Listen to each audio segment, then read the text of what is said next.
कालापुर गांव के कब्रिस्तान में जब से रघु की हत्या हुई थी, पूरे गांव में दहशत फैल गया था। कब्रिस्तान का मालिक बहुत परेशान हो गया था। उसे लगने लगा कि अब तो पुलिस उसके कब्रिस्तान को भी बंद कर देगी और उसे गिरफ्तार भी कर लेगी। उसने सोचा, बस अब बहुत हुआ, अब तो बैठक बुलाकर इस आत्मा का कुछ करना ही होगा। कब्रिस्तान के मालिक ने गाँव के कुछ लोगों को बुलाया और बोला, दोस्तों, कल रात रघु की भी मौत इसी कब्रिस्तान में हुई थी। अब हमें कुछ करना ही होगा। गाँव का एक बूढ़ा आदमी आगे आया। उसका नाम था भोलाराम। भोलाराम ने धीरे से कहा, मैं इस कब्रिस्तान का सच जानता हूँ, लेकिन ये बात आज तक मैंने किसी को नहीं बताई। सब लोग चौंक गए। मालिक घबरा गया, जैसे कि उसका रहस्य खुलने वाला हो। उसने घबराते हुए बोला, कैसा सच? ये बस किसी की आत्मा है और कुछ नहीं। भोलाराम ने गहरी सांस ली और बोला, तुम इतना घबराते क्यों हो? सच सुनने से डर लग रहा है क्या? चलो मैं ही बता देता हूँ। आज से लगभग 25 साल पहले इसी कब्रिस्तान में एक आदमी को जिंदा दफना दिया गया था। ये सुनते ही सब लोगों के पैरों तले जमीन खिसक गई। भोलाराम आगे बोला, उस आदमी का नाम था श्यामलाल। मालिक ने गुस्से से बोला, ये क्या बक रहा है बूढ़े? उम्र के साथ साथ तेरा दिमाग भी जा रहा है। भोलाराम ने बोला, हाँ, मेरा दिमाग तो जा रहा है उम्र के साथ साथ, लेकिन आज तू इस दुनिया से जाएगा। तो सुन।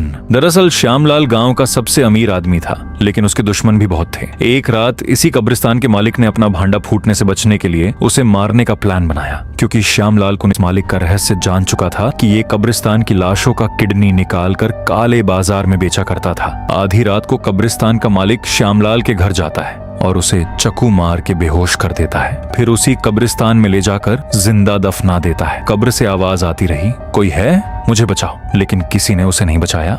जैसे ही सबको सच पता चलता है, कब्रिस्तान का मालिक वहां से भागने लगता है, लेकिन वो एक ही जगह पर अटक गया। वो ना आगे जा पा रहा था और ना ही पीछे। तभी अचानक कब्रिस्तान के अंदर से फिर वही आवाज गूंजने लगी, खर खर, मिट्टी हिलने की आवाज। सब लोगों की नजर उस कब्र की तरफ गई जिस पर लिखा था श्यामलाल, मृत्यु 1998। धीरे धीरे उस कब्र की मिट्टी फिर से हिलने लगी और अगले ही पल मिट्टी के अंदर से वही सड़ा हुआ हाथ बाहर निकल आया। तभी उस कब्र के अंदर से एक डरावनी आवाज आई, अब तू यहाँ से नहीं भाग पाएगा, आज मेरा बदला पूरा होगा। मालिक डर के मारे चिल्लाया, मुझे छोड़ दो, मैं तुमसे माफी मांगता हूँ। अचानक मालिक का सर धड़ से अलग हो गया और वहां खून की दरिया बहने लगी। फिर से वहां पर वही सन्नाटा छा गया, जैसे कुछ हुआ ही ना हो। अगले ही दिन सभी गांव वालों ने कब्रिस्तान में आग लगा दी, लेकिन आज तक 12 बजे के बाद उस जले हुए कब्रिस्तान से एक ही आवाज आती है, कोई है? मुझे बाहर निकालो। अगर आपने इसका पार्ट 1 नहीं देखा तो आपको स्टोरी समझ में नहीं आएगा, जल्दी देख लो।